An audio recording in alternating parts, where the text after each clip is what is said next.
Hello friends, स्वागत है आप सभी का। और आप देख रहे हैं लॉ इन हिंदी का यूट्यूब चैनल। आज हम जानेंगे सुप्रीम कोर्ट ऑफ इंडिया के बारे में कुछ इंटरेस्टिंग फैक्ट जो हर किसी को पता होना चाहिए, और स्पेशली तब जब आप लॉ फील्ड से जुड़े हैं या किसी कॉम्पिटिटिव एग्जाम्स की तैयारी कर रहे हैं। आखिर हमारे देश की सर्वोच्च न्यायिक संस्था है। तो बने रहिए वीडियो में शुरू से अंत तक। बिना किसी देरी के स्टार्ट करते हैं। Fact number 21। भारतीय इतिहास में पहली बार सुप्रीम कोर्ट की स्थापना 1773 के रेगुलेटिंग एक्ट के तहत 1774 में फोर्ट विलियम कलकत्ता में की गई थी। इस न्यायालय का गठन मुख्य न्यायाधीश और 3 अन्य न्यायाधीश से मिलकर हुआ था। इसके पहले मुख्य न्यायाधीश सर एलिजाह थे। Fact number 20। 1 अक्टूबर 1937 को भारत शासन अधिनियम 1935 के अधीन भारत में अपीलीय और सलाहकारी अधिकारिता वाले एक संघीय न्यायालय अर्थात फेडरल कोर्ट की स्थापना की गई थी। इससे संबंधित अंतिम शक्ति लंदन स्थित प्रिवी काउंसिल को प्राप्त थी। फेडरल कोर्ट का गठन चीफ जस्टिस व 2 अन्य जजेस से मिलकर होता था। संघीय न्यायालय अर्थात फेडरल कोर्ट के पहले chief justice sir Maurice Gwyer थे। Fact number 19। फेडरल कोर्ट को ही 1937 से 28 जनवरी 1950 तक भारत के सर्वोच्च न्यायालय यानी सुप्रीम कोर्ट होने का गौरव प्राप्त था, जो अपनी बैठक दिल्ली में संसद भवन के चैम्बर ऑफ प्रिंसेस में करता था। Fact number 18। भारत में 26 जनवरी 1950 को संविधान लागू होने के साथ ही भारत का सर्वोच्च न्यायालय अर्थात सुप्रीम कोर्ट ऑफ इंडिया न्यायिक पुनर्विलोकन की शक्ति सहित शीर्ष अपीलीय एवं संवैधानिक न्यायिक अदालत के रूप में अस्तित्व में आया। Fact number 17। भारत के संप्रभु लोकतंत्रात्मक गणराज्य होने के 2 दिन बाद यानी 28 जनवरी 1950 को दिल्ली में संसद भवन के चैम्बर ऑफ प्रिंसेस में सुप्रीम कोर्ट ऑफ इंडिया का इनॉग्रेशन किया गया और इसी दिन कार्य करना आरंभ कर दिया। Fact number 16। भारत के पहले चीफ जस्टिस ऑफ इंडिया के रूप में जस्टिस हीरालाल जे कानिया जी को चुना गया तथा उनके साथ ही 7 अन्य न्यायाधीशों को भी चुना गया। Fact number 15।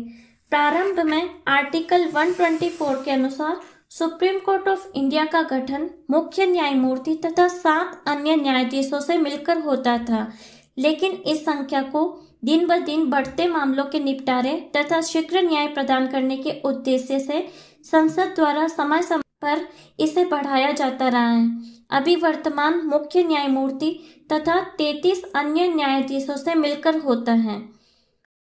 Fact number 14। Supreme court की बिल्डिंग की आधारशिला 29 अक्टूबर 1954 को भारत के प्रथम राष्ट्रपति डॉक्टर राजेंद्र प्रसाद जी के द्वारा रखी गई। 4 अगस्त 1958 को सुप्रीम कोर्ट की वर्तमान में तिलक मार्ग दिल्ली स्थित भवन का उद्घाटन किया गया। तब तक सुप्रीम कोर्ट अपनी बैठक चैम्बर ऑफ प्रिंसेस में करता था। Fact number 13। सुप्रीम कोर्ट की बिल्डिंग के वास्तुकार श्री गणेश भिकाजी देवलालीकर थे, जिन्होंने इंडो ब्रिटिश स्थापत्य शैली में सुप्रीम कोर्ट की बिल्डिंग की डिजाइन तैयार की। Fact number 12। आपको ये जानकर हैरानी होगी कि सुप्रीम कोर्ट की बिल्डिंग स्वयं न्याय की तराजू के जोड़े के साथ संतुलित रूप में है, जो स्केल ऑफ जस्टिस यानी न्याय की तराजू की छवि को दर्शित करती हैं। Fact number 11।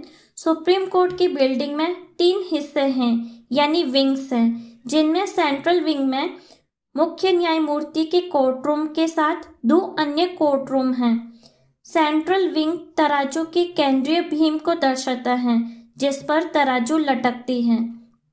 वही लेफ्ट विंग में कोर्ट के ऑफिस आदि हैं तथा राइट विंग में बार रूम, अटॉर्नी जनरल व लॉ ऑफिसर के ऑफिसेज तथा लाइब्रेरी हैं।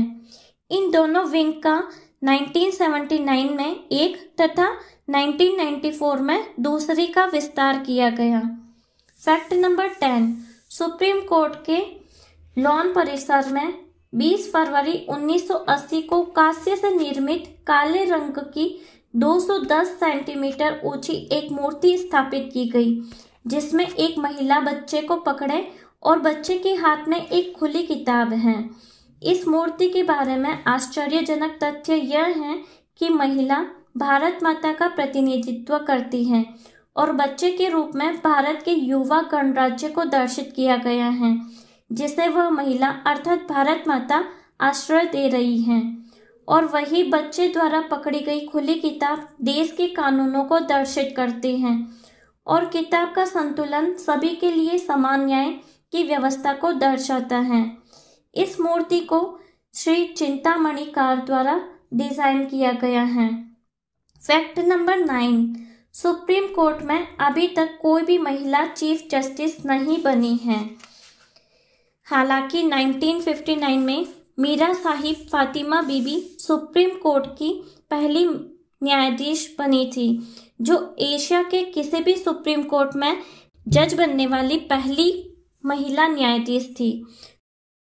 फैक्ट नंबर 8, संविधान के अनुसार आर्टिकल 142 के अंतर्गत केवल सुप्रीम कोर्ट को ही यह शक्ति प्राप्त है कि वह किसी भी मामले में पूर्ण न्याय अर्थात कंप्लीट जस्टिस करने के उद्देश्य से कोई डिक्री पारित कर सकता है या आदेश दे सकता है।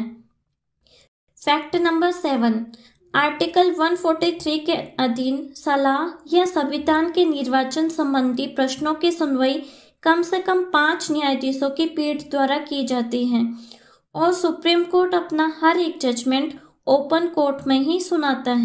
फैक्ट नंबर 6, आर्टिकल 143 के अंतर्गत व्यापक महत्व के किसी विधि या तथ्य के किसी प्रश्न पर राष्ट्रपति को राय देने की शक्ति केवल सुप्रीम कोर्ट को ही प्राप्त है।